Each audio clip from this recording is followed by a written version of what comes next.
Darasani leo tulikuwa na darasa la kufundisha butterfly locks. Kwa makini kuangalia. Cha kwanza kabisa uwe na nywele yenyewe. Wanafunzi wetu wametumia passion twist, wakatumia na gel curl. So nywele yote ambayo ina uwezo wa kuchambuliwa kama hivyo, ila iwe na unnatural ndani yake. Jamani, hakikisha unaangalia video kwa makini.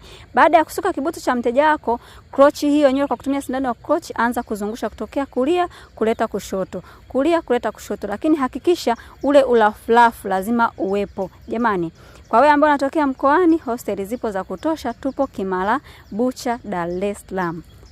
Na pia unapomaliza masomo yako tunakutafutia nini? Ajira. Kwa wale ambao wanataka kuajiriwa. Kama unataka kuajiriwa, basi unapewa mwongozo namna ya kufungua saluni yako na namna ya kuiendesha saluni yako. Kujifunza huduma zote za saluni kwa muda wa miezi 3, yani ikiwemo ususi kwa ujumla, makeup kwa ujumla, malemba, hijabu style, kupamba maharusi. Ada ni 1,500 tu mpaka pale utakapoweza kumaliza. Jamani, mmeona kazi za wanafunzi wetu? Na wengine bado wanabana, wengine wanamalizia. Karibuni.